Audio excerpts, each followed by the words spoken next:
ಎಲ್ಲರಿಗೂ ನಮಸ್ಕಾರಗಳು. ಮಾತು ವಿತ್ ಮಾಲಿನಿ ಕಾರ್ಯಕ್ರಮಕ್ಕೆ ತಮಗೆಲ್ಲರಿಗೂ ಸ್ವಾಗತ. ನಾನು ಪ್ರೊಫೆಸರ್ ಸುತ್ತೂರ್ ಎಸ್ ಮಾಲಿನಿ, ಅಧ್ಯಕ್ಷರು, ಜೆನೆಟಿಕ್ಸ್ ಮತ್ತು ಜಿನೋಮಿಕ್ಸ್ ಅಧ್ಯಯನ ವಿಭಾಗ, ಮೈಸೂರು ವಿಶ್ವವಿದ್ಯಾನಿಲಯ. ಇತ್ತೀಚಿನ ದಿನದಲ್ಲಿ ನಾವು ಬಂಜೆತನವನ್ನು ಹೆಚ್ಚಾಗಿ ನೋಡ್ತಾ ಇದ್ದೀವಿ. ಮೊದಲು ಭಾರತ ಮತ್ತು ಚೀನಾ ಪ್ರಪಂಚದ ಜನಸಂಖ್ಯೆಯಲ್ಲಿ ಅತಿ ಹೆಚ್ಚು ಜನಸಂಖ್ಯೆ ಹೇಳುವ ರಾಷ್ಟ್ರ ಅಂತ ಅದು ಮೊದಲನೆಯ ಸ್ಥಾನದಲ್ಲಿತ್ತು, ಭಾರತ ಎರಡನೆಯ ಸ್ಥಾನದಲ್ಲಿತ್ತು. ಇಂದು ಆ ನಂತರ ಏನಾಯಿತು, ಸ್ವತಂತ್ರ ನಂತರ ಬಹಳಷ್ಟು ಕುಟುಂಬ ನಿಯಂತ್ರಣವನ್ನು ಮಾಡುವಂತಹ ಕಾರ್ಯಕ್ರಮಗಳು, ಯೋಜನೆಗಳು ಆರಂಭ ಆಯಿತು.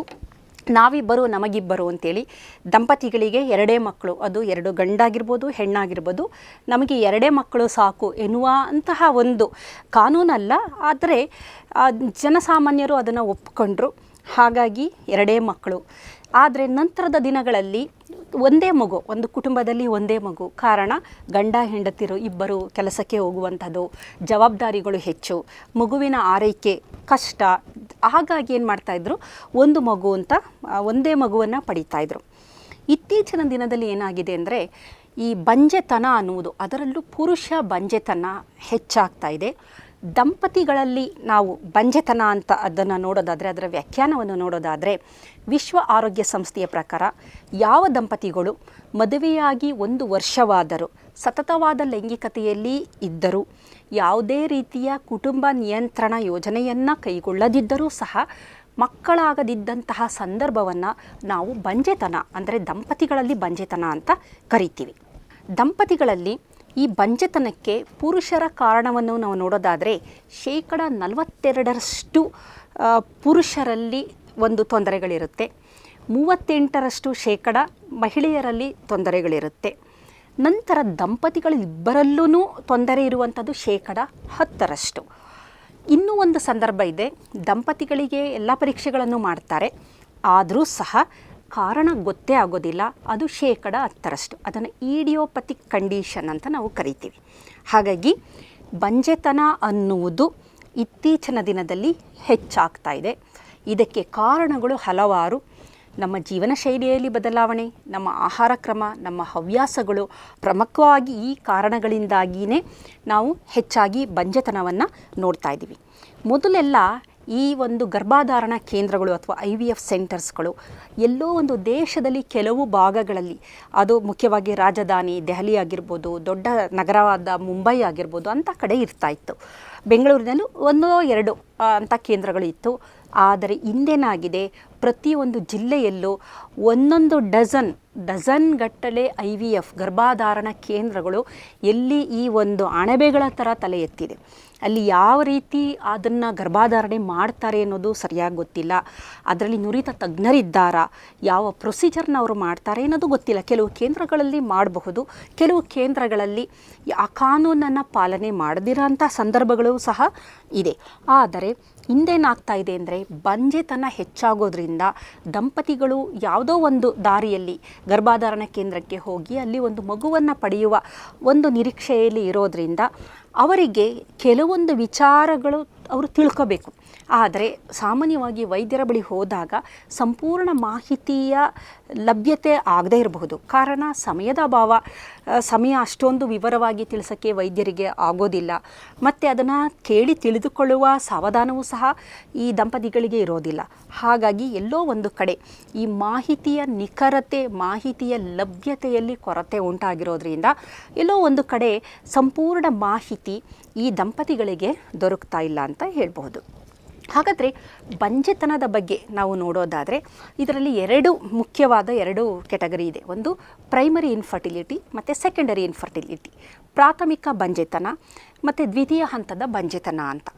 ಪ್ರಾಥಮಿಕ ಬಂಜೆತನ ಅಂತ ನಾವು ನೋಡೋದಾದರೆ, ಅವರಿಗೆ ಒಂದು ಮಗು ಇಲ್ಲ, ಅವರಿಗೆ ದಂಪತಿಗಳಿಗೆ ಮದುವೆ ಆಗಿದೆ, 1 ವರ್ಷ 2 ವರ್ಷ ಆಗೋಗಿದ್ರು, ವಿಶ್ವ ಆರೋಗ್ಯ ಸಂಸ್ಥೆಯ ಡೆಫಿನಿಷನ್ ಪ್ರಕಾರ ಅವರಿಗೆ ಇನ್ನೂ ಮಕ್ಕಳಾಗಿಲ್ಲ, ಅದು ಪ್ರಾಥಮಿಕ ಹಂತದ ಬಂಜೆತನ. ದ್ವಿತೀಯ ಹಂತದ ಬಂಜೆತನ ಅಂತಂದರೆ, ಒಂದು ಮಗು ಇದೆ, ನಂತರ ಹಲವಾರು ವರ್ಷಗಳು ಕಳೆದ ಬಳಿಕ ಇನ್ನೊಂದು ಮಗು ಬೇಕು ಎನ್ನುವ ಹಂಬಲ ಇದೆ, ಆದರೆ ಮಗು ಆಗ್ತಾ ಇಲ್ಲ. ಇದು ದ್ವಿತೀಯ ಹಂತದ ಬಂಜೆತನ. ಗರ್ಭಪಾತ ಆಗ್ತಿರ್ಬೋದು ಅಥವಾ ಕನ್ಸೀವೇ ಆಗ್ತಾ ಇರದೇ ಇರ್ಬೋದು, ಇದು ದ್ವಿತೀಯ ಹಂತದ ಬಂಜೆತನ. ನಮ್ಮ ದೇಶದಲ್ಲಿ ಈ ಒಂದು ಬಂಜೆತನ ಅನ್ನೋದರ ಬಗ್ಗೆ ನಡೆದಿರುವ ಸಂಶೋಧನೆಗಳು ಕಡಿಮೆ ಅಂತಲೇ ಹೇಳ್ಬಹುದು. ಕಾರಣ ಒಂದು ಮಡಿವಂತಿಕೆ ಮತ್ತು ಮಾಹಿತಿ ಹೆಚ್ಚು ಲಭ್ಯ ಇಲ್ಲದೆ ಇರೋ ಅಂಥದ್ದು.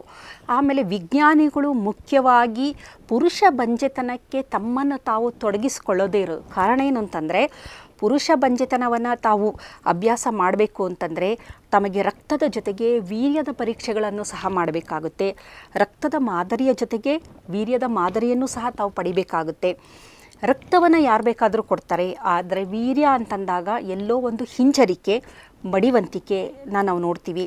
ಮತ್ತು ಶುಚಿತ್ವದ ಬಗ್ಗೆಯೂ ಸಹ ಜನಕ್ಕೆ ಇದರ ಬಗ್ಗೆ ಹೆಚ್ಚಿನ ಮಾಹಿತಿ ಇಲ್ಲ. ಲೈಂಗಿಕ ಶಿಕ್ಷಣದ ಕೊರತೆ ಮತ್ತು ಈ ಒಂದು ಗುಪ್ತಾಂಗ ರೋಗಗಳ ಬಗ್ಗೆ ಮಾಹಿತಿ ಇರೋದಿಲ್ಲ. ತಮ್ಮ ದೇಹವನ್ನು ಯಾವ ರೀತಿ ಆರೋಗ್ಯಕರವಾಗಿ ಇಟ್ಕೋಬೇಕು ಅಂತೇಳಿ ಸಮಾಜದಲ್ಲಿ ಯುವಕರಿಗೆ ಆಗ್ಬೋದು ಅಥವಾ ದಂಪತಿಗಳಿಗೆ ಆಗಿರಬಹುದು ಅದರ ಬಗ್ಗೆ ಅರಿವಿಲ್ಲ. ದೇಹದಲ್ಲಿರುವ ಅಂಗಾಂಗಗಳು, ಜನನೇಂದ್ರಿಯಗಳ ಬಗ್ಗೆನೇ ಒಂದು ಪ್ರಾಥಮಿಕ ಹಂತದ ಮಾಹಿತಿ ಇಲ್ಲ.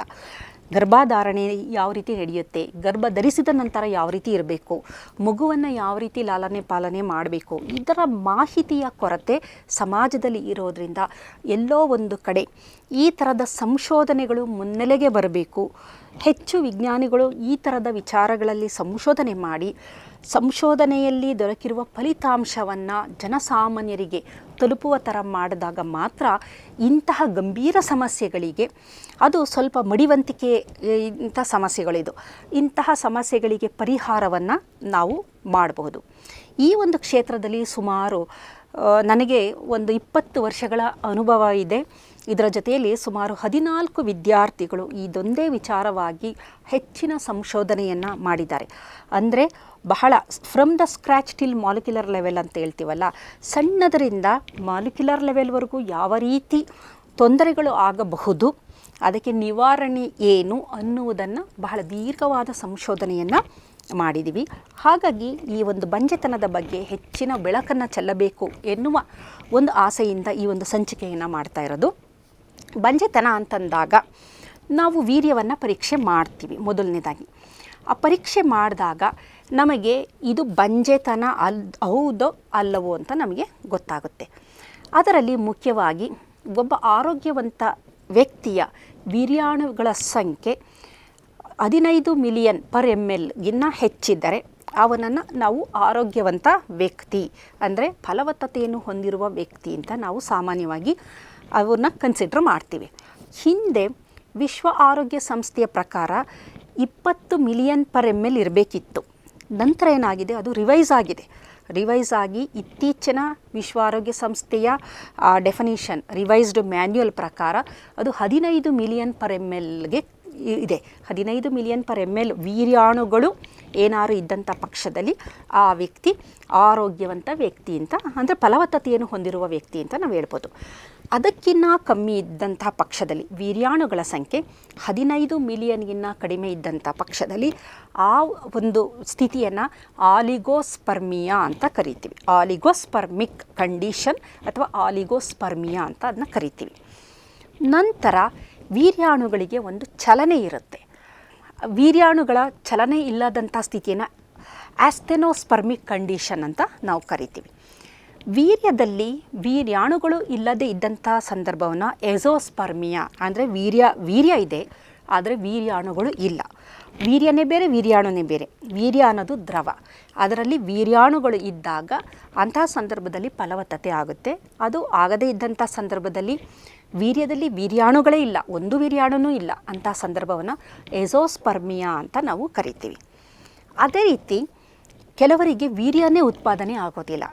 ಅಂಥ ಸಂದರ್ಭವನ್ನು ನಾವು ಏಸ್ಪರ್ಮಿಕ್ ಕಂಡೀಷನ್, ಅವ್ರಿಗೆ ವೀರ್ಯನೇ ಇರೋದಿಲ್ಲ, ಹಾಗಾಗಿ ಏಸ್ಪರ್ಮಿಕ್ ಕಂಡೀಷನ್ ಅಂತ ಕರಿತೀವಿ. ಆ ನಂತರ ವೀರ್ಯಾಣುವಿಗೆ ಅದರದೇ ಆದ ಒಂದು ಆಕಾರ ಇದೆ, ರಚನೆ ಇದೆ. ಆ ರಚನೆಯಲ್ಲಿ ವ್ಯತ್ಯಾಸವನ್ನು ಏನಾದರೂ ಉಂಟಾದರೆ ಅದನ್ನು ಟೆರೆಟೋಝೂಸ್ಪರ್ಮಿಕ್ ಕಂಡೀಷನ್ ಅಂತ ನಾವು ಅದನ್ನು ಕರಿತೀವಿ. ಕೆಲವೊಂದು ಸಂದರ್ಭದಲ್ಲಿ ಕೆಲವು ವ್ಯಕ್ತಿಗಳಲ್ಲಿ ಈ 2-3 ಕಂಡೀಷನ್ ಒಟ್ಟಿಗೆ ಇರುತ್ತೆ. ಅಂದರೆ ಅವರ ವೀರ್ಯಾಣುವಿನ ಸಂಖ್ಯೆ ಕಡಿಮೆ ಇರುತ್ತೆ, ಆಕಾರದಲ್ಲಿ ಬದಲಾವಣೆ ಇರುತ್ತೆ. ಅದನ್ನು ಆಲಿಗೋಟೆರಟೋಝೂಸ್ಪರ್ಮಿಕ್ ಕಂಡೀಷನ್ ಅಂತ ಕರಿತೀವಿ. ಮತ್ತು ವೀರ್ಯಾಣುವಿನ ಸಂಖ್ಯೆ ಕಡಿಮೆ ಇರುತ್ತೆ, ಅದರ ಚಲನೆ ಇರೋದಿಲ್ಲ, ಅದನ್ನು ಆಲಿಗೋ ಆಸ್ಥೆನೋಸ್ಪರ್ಮಿಕ್ ಕಂಡೀಷನ್ ಅಂತ ಕರಿತೀವಿ. ಕೆಲವೊಮ್ಮೆ ವೀರ್ಯಾಣು ಸಂಖ್ಯೆ ಕಡಿಮೆ ಇರುತ್ತೆ, ಚಲನೆ ಇರಲ್ಲ, ಆಕಾರದಲ್ಲಿ ವ್ಯತ್ಯಾಸ. OAT ಆಲಿಗೋ ಆಸ್ಟೆನೋ ಟೆರಟೋಝೋಸ್ಪರ್ಮಿ ಕಂಡೀಷನ್ ಅಂತ ಕರಿತೀವಿ. ಹಾಗಾಗಿ ಈ ಎಲ್ಲ ಸಂದರ್ಭದಲ್ಲಿ ಪುರುಷನಲ್ಲಿ ಬಂಜೆತನವನ್ನು ನಾವು ನೋಡಬಹುದು. ಇದಕ್ಕಿರುವ ಪರಿಹಾರ ಅಂತಂದರೆ ಕೃತಕ ಗರ್ಭಧಾರಣೆ. ಅಂದರೆ ಬೇರೆ ಬೇರೆ ಮುಂದಿನ ಕೆಲವು ವಿಡಿಯೋದಲ್ಲಿ ನಾನು ಕೃತಕ ಗರ್ಭಧಾರಣೆಯನ್ನು ಯಾವ ರೀತಿ ಮಾಡ್ತೀವಿ ಅಂತ ಹೇಳ್ತೀನಿ. ಆ ಕೃತಕ ಗರ್ಭಧಾರಣೆಯ ಮುಖಾಂತರ ಇಂತಹ ದಂಪತಿಗಳು, ಇಂತಹ ವ್ಯಕ್ತಿಗಳು ಮಕ್ಕಳನ್ನು ಪಡೆಯಬಹುದು. ಇದು ನಾವು ಒಂದು ವೀರ್ಯವನ್ನು ಪರೀಕ್ಷೆ ಮಾಡಿದಾಗ ನಮಗೆ ತಿಳಿದು ಬರುವಂತಹ ವಿಚಾರದ ಮೇಲೆ ನಾವು ಈ ರೀತಿಯ ಬಂಜೆತನವನ್ನು ನಾವು ಗುರುತಿಸಬಹುದು. ಇದರ ಜೊತೆಯಲ್ಲಿ ಈಗ ನಾನು ಯಾವ ರೀತಿ ನಾವು ಅದನ್ನು ಗುರುತಿಸ್ತೀವಿ ಅಂತ ಹೇಳಿದೆ, ಆದರೆ ಕಾರಣ ಬಹಳ ಮುಖ್ಯ.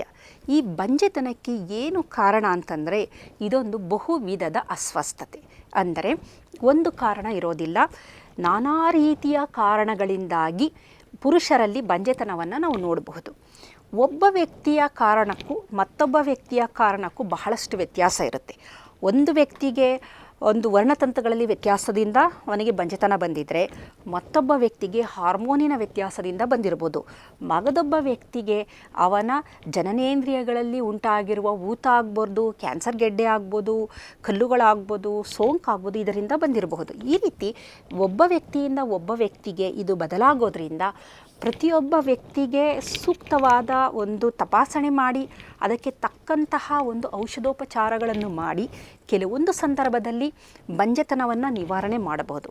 ಆದರೆ ಕೆಲವು ಸಂದರ್ಭದಲ್ಲಿ ಬಂಜೆತನವನ್ನು ನಿವಾರಣೆ ಮಾಡಲು ಸಾಧ್ಯವಾಗದ ಕಾರಣ ಏನಾಗುತ್ತೆ, ಅಂತಹ ಸಂದರ್ಭದಲ್ಲಿ ಅವರು ಕೃತಕ ಗರ್ಭಧಾರಣೆಯ ಮೊರೆಯನ್ನು ಹೋಗಬೇಕಾಗುತ್ತೆ. ನಮಸ್ಕಾರ.